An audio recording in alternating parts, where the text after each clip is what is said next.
নমস্কার বন্ধুরা, আজকে আমি বানাবো কাঁঠাল বিচি দিয়ে মাছের মাথা দিয়ে ডাল। তার জন্য আগে এই যে কাঁঠাল বিচিটা এরকম করে কেটে রেখেছি, সিদ্ধটা দিয়ে দিই আগে, তারপর দেখাচ্ছি। কাঁঠাল বিচিটা প্রেসার কুকারে দিয়ে দিচ্ছি আর একটু নুন দিয়ে 5টা সিটি মেরে নেব। এই দেখুন বন্ধুরা, সিদ্ধ করে নিয়েছি। আর এরকম একটা সাহায্যে বা আপনি বাটির তলা দিয়ে, গ্লাসের তলা দিয়ে এরকম করতে পারবেন। ম্যাশ করে নেব। এদিন সিদ্ধ করার সময় মানে যেরকম ম্যাশ করার সময় দেখেন লাল বাকলটা আপনি এসে উঠে যায়। যেগুলো উঠে যাবে এগুলো ফেলে দেবো, আর যেগুলো উঠবে না থাকুক, কিছু হবে না। কড়াইটা বসিয়ে দিয়েছি আর তেলটা গরম হয়ে গেছে। এখন ফোড়নের মধ্যে গোটা জিরা, তেজপাতা, শুকনো লঙ্কা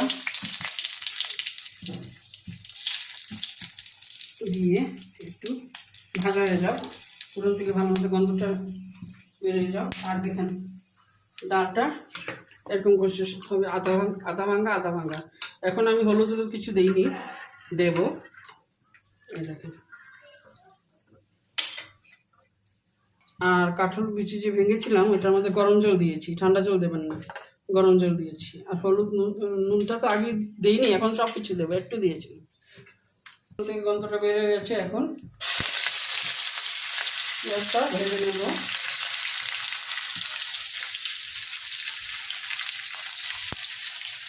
নুনটাও এর সঙ্গে দিয়ে দিলাম এখনই। হলুদের গুঁড়োটাও দিয়ে দিচ্ছি একসঙ্গে। রসুনটা বেটেও দিতে পারেন, আমি থেতো করে দিয়েছি, আপনি তারা বেটেও দিতে পারবেন। কয়েকটা রসুন থেতো করে দিয়েছি। কাঁচা লঙ্কা দিয়ে দিচ্ছি, আদা বাটা দিয়ে দিলাম, দিয়ে এখন ভালো করে নাড়িয়ে নেব। ভাজা হয়ে গেলে মাছের মাথাটা দিয়ে দেবো।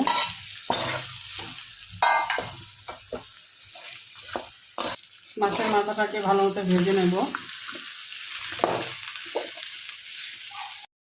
মাথা ভাজা হয়ে গেছে, এখন আমি কাঁঠাল বিচিটা দিয়ে দিচ্ছি। আর অবশ্যই গরম জল দেবেন, ঠান্ডা জল দেবেন না, গরম জলটা দেবেন, ভালো হবে।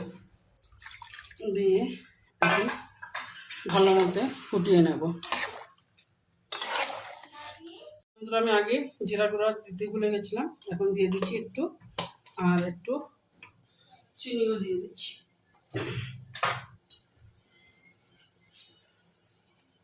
এখন ভালো মতো ফুটিয়ে নেব, খুব ভালো মতো ফুটিয়ে নেব।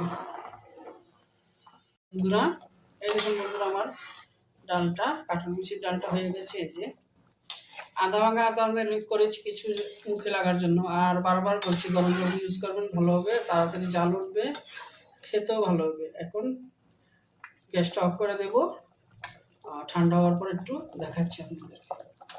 এই যে বন্ধুরা, কাঁঠাল বিচির মাছের মাথা দিয়ে ডালটা রেডি হয়ে গেছে। আর যদি ভালো লাগে অবশ্যই একবার ট্রাই করবেন, কমেন্ট করবেন, শেয়ার করবেন, লাইক করবেন। Thank you.